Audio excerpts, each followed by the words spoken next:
Torger Christian Wolff, popularly known as Toto Wolff, is one of the most respected personalities in Formula One, having led Mercedes to a record-breaking 7 Drivers' Championships and 8 Constructors' Championships. However, Wolff's successes extend far beyond the paddocks. Away from his career as a Formula One team director, Toto Wolff is a successful entrepreneur and investor who has amassed a massive fortune over the years. Currently, Wolff is worth over $500 million. But of course, it didn't all come from the Mercedes boss in one day. It took years of dedication, commitment, and hard work. Join us in today's video as we explore Toto Wolff's incredible career and explain how he became one of the richest team bosses in Formula One. Born in Vienna on the 12th of January 1972 to a Polish mother and a Romanian father, Toto Wolff's childhood was filled with ups and downs. He wasn't born with a silver spoon and life threw many challenges at him. At the age of 8, Toto lost his father to brain cancer and was forced to drop out of school as his mum couldn't afford to pay his school fees. It was a tough upbringing. My father was very ill when he was young and he died when I was a young teenager, Toto Wolff said. There wasn't a lot of financial means, and if you grow up in a city where you can see that in front of you, but you haven't got it yourself, it is difficult. Consequently, he enrolled in a public school at the age of 12. 6 years later, Toto Wolff's entrepreneurial instincts kicked in. He began selling candles at anti-racism protests in Vienna. The Mercedes boss would recall later that the business was terrible, but nonetheless, he was able to gather plenty of entrepreneurship experience. However, fate set in and Toto Wolff got his first encounter with car racing during a weekend getaway with friends outside Austria. I wasn't following any racing, but just before I got my driving license, a friend of ours took my group of mates out for a weekend to Amsterdam. Don't ask me what we were doing there, Toto Wolff said. But on the way back, we stopped at the Nuremberg, where a very dear friend of mine, Philippe Peter, was competing in the German Formula 3 Championship. The super-rich billionaire admitted many years later that this trip convinced him to consider a career in Formula One. From the moment I came into the paddock, looked around the cars, being on the grid, I caught the bug. It was the man able or not able to control this machine, and it felt like modern gladiators. This is when I said to myself, I want to become a racing driver. So eventually, he pursued a career in racing and went on to compete in the Austrian and German Formula 4 Championship at the age of 17. However, his racing career hit a roadblock 5 years later as he ran out of money and his sponsors pulled out following the Senna and Waldlinger incidents in 1994. After serious consideration, Toto Wolff called time on his racing career and returned to the business world to once again test his entrepreneurship skills. But he felt like he needed to get more education, so he enrolled for an economics degree at the Vienna University of Economics and Business. However, the stint only lasted for a short while. Once the opportunity came to intern at the Raiffeisen Investment Bank in Poland, Toto Wolff dropped out of university and grabbed it with both hands. After a few years at the investment bank, he got a full-time job as a salesman for an Austrian steel company. But his entrepreneurial instincts would kick in again, and he transitioned from being a salesman into an agent for the same steel company, which turned out great. Wolff grew the business and made a significant earnings before selling it off and relocating to San Francisco.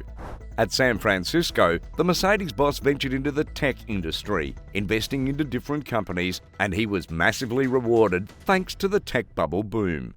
Being a shrewd entrepreneur, Toto Wolff used his profits to start a venture capital company called March 15 in 1998, which turned out to be a hotcake and paved the way for him to set up March 16, his second venture capital firm in 2004. Then he attempted to relaunch his racing career again by attempting to break the Nuremberg track record for GT cars.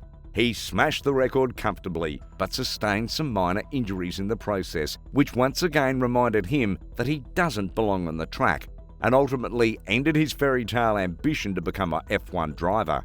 However, Toto Wolff's love for the sport meant that he couldn't turn his back on it. So he bought a 49% stake in HWA, a motorsport team that raced Mercedes cars in the DTM Championship. He guided the team to great heights and helped the company to get listed on the Frankfurt Stock Exchange. It was at HWA that Toto Wolff first met his wife, Susie Stoddard. Flash forward to 2009, Wolff received a call from Frank Williams offering him an opportunity to invest in the Williams F1 team. He obliged without a second thought and bought a 15% stake in Williams to become a minority shareholder in the team. 3 years later, he became the team's director, and it's safe to say he performed extremely well while he was there. For the record, Toto Wolff was the man at the helm of affairs when Williams won the 2012 Spanish Grand Prix.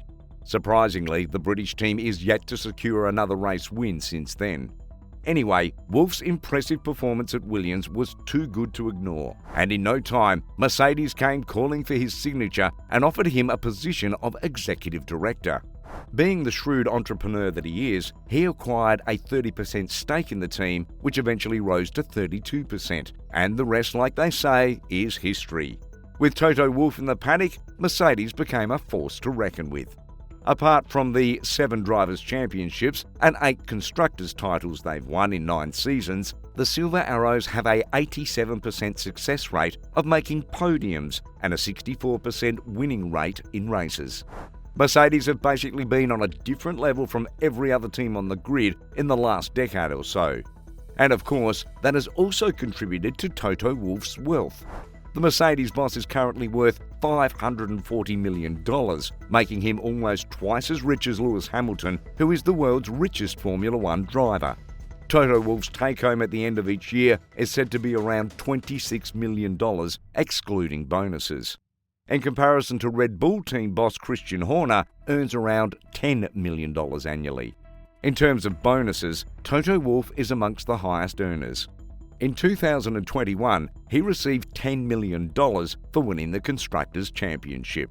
He also got $200,000 per podium finish, which amounts to $5.6 million at the end of the season. In all, Toto Wolff made just under $42 million in 2021, meaning he would have made around $300 million during his time at Mercedes, excluding taxes. In any case, whatever is left of his salary after tax would be more than enough to cover the cost of the headphones he occasionally destroys. But just in case it's not, Wolff has many other businesses to fall back on. Just to mention a few, Wolff is the co-owner of BRR Rally Racing, one of the largest rally parts dealers in Europe. In addition, he holds a 4.95% stake in Aston Martin that was later diluted to 0.95%. He also runs a sports management company alongside F1 legend Mika Hakkinen and Didier Cotton called Aces Management Group. According to reports, the Mercedes boss also holds shares of different companies worth about $140 million. All through his career in the paddock, Toto Wolff has proven to be a shrewd decision maker and a great negotiator. He is always calculated and rarely makes the wrong move. All of these, combined with his resilience and positive mental strength, have helped him become one of the most successful F1 team principals of all time, and he doesn't look like slowing down anytime soon.